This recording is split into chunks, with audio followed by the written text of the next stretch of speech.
Hey guys, it's NeverSink, and today I want to show you a feature I've been planning for the upcoming PoE update. Now this is a continuation of something we've added for PoE 2, and it had some phenomenal reception, and the whole goal is to give you filter customization within a couple of seconds for your specific build. Now we've done this for just leveling for PoE 2, and we've expanded it towards an endgame concept in PoE 1. Let me show you around. Now, if you are using FilterBlade, this is the local version, it's not yet live. It's gonna come online Friday or maybe even a bit earlier. You can go to Simulate and you can see how the loot looks like with by default filter. This is my normal unedited semi-strict filter. Now, if you would be in a level 30 zone, this is something you could potentially see after killing a boss or something, right? You got some melee weapons, a bow, and summoner wand, and rare armor.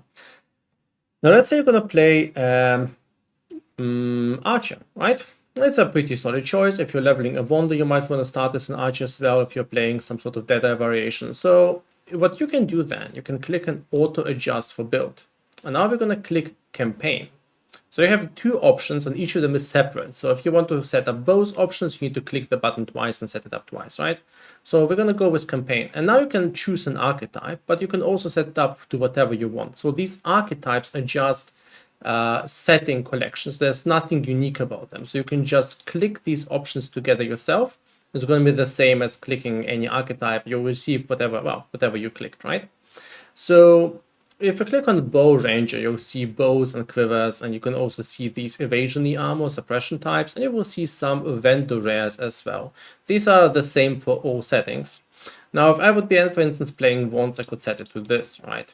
But I'm going to go with the ranger there, and I'm going to click apply. And if you go to simulate, you suddenly see, it's much more cleaner. You just see some items that are mostly relevant for you. Now, if you're going to change the level to 20 and generate some more loot, you still see some more rares because you might want to use them for vendoring to get those transmutation orbs for those gems. And yeah, that is basically it. That's all you need to do. Now, behind the scene, there's a lot of things happening, right? We change what kind of link gear you use, so it only shows you gear that you're actually relevant for you. We change the weapon progression there to specifically highlight items that are of armor types you care about. We adjust a lot of special settings like what kind of weapons are highlighted, how long vendor rares are adjusted. We change things like quiver and summoner and caster item highlight. There's a lot of these small things, and there's also the item progression. There's a lot of things you can decide on doing. Now, you don't have to do that, and the nice thing about that is that it takes care of all of these options that we can somewhat automate for you. Now, you can still go to customize and change anything you want, right? So for instance, if you don't want to see hybrid flasks, you can go to customize campaign, and then you go flask progression, disable the hybrid flasks. This is up to you. But yeah, this is a nice thing. If you want to use that overview, auto adjust for build campaign, select what you want, and you're done. It's also fully compatible with the strictness rule, so you can set it up earlier or later. It's up to you which one you do first. It's also compatible with the styles. So if you switch it to, I don't know, to let's say the alloy style, things will look different, but at the same time, it will still function the same way, right? Right. So I do wanna show a second feature. Now we've been talking about the early progression for the campaign. Now let's take a look at the end game progression. This one is slightly different because in the end game you don't just care about your own gear. You don't just care about the gear for your build and whatever you might want to vendor. You potentially care about items that you want to use on a different character on sell-found or for vendorables for that you might sell to other players. I don't think you care about the shards quite as much at this point. So the principle is the same. You set up your build, but in this case, you're not actually selecting a build. You think about the items you care about more. So let's say I'm going to play a Wanda at this point. So I'm going to play a Wand build. So I'm going to go with the spells and minions as a starter. And then I'm going to adjust the items I want to care about, right? Let's say I know I'm going to use a unique shield. So I don't want to see more shields. I don't really want to care about them too much for identifying. So I'm going to keep wands there, but I do know that scepters usually sell quite well early on, so I'm going to keep them around. And maybe also when I see bows, because I know how to identify and price them.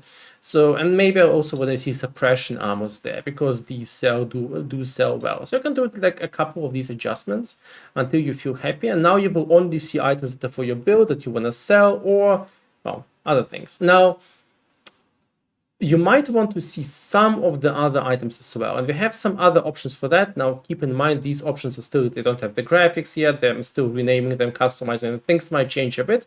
But you can also keep best unselected. That means from the other options, the very best options will be still highlighted.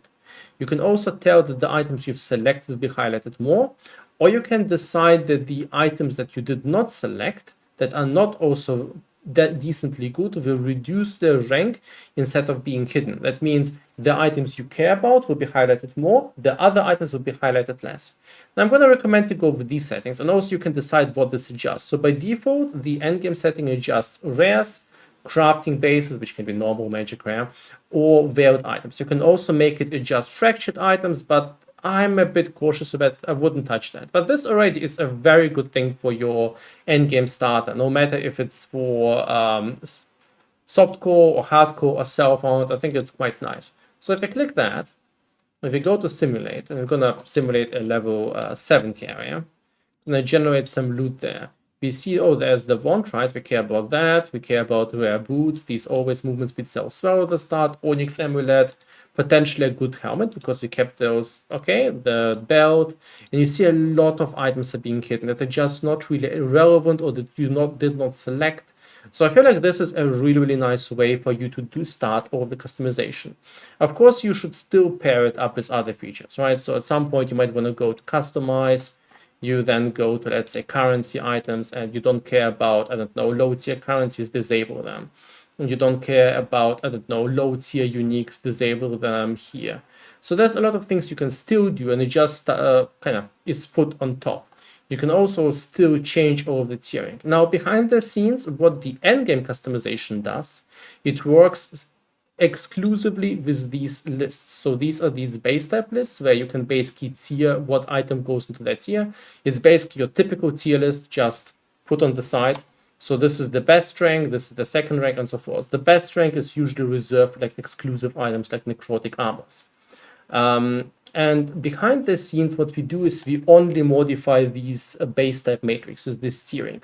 So unlike the leveling customization, it works quite different. But yeah, that is pretty much it. Well, I would like you to tell me, guys, if you have any suggestion that you would like to see here. If you would like any other modifications, any features, or general, what is your feedback? What do you think about that? Is there anything you would like to see changed? I would definitely appreciate a comment or some short, 3 words of ideas. That is very valuable to me. Feedback is incredibly important. But yeah, that's basically it. Very excited for the upcoming league.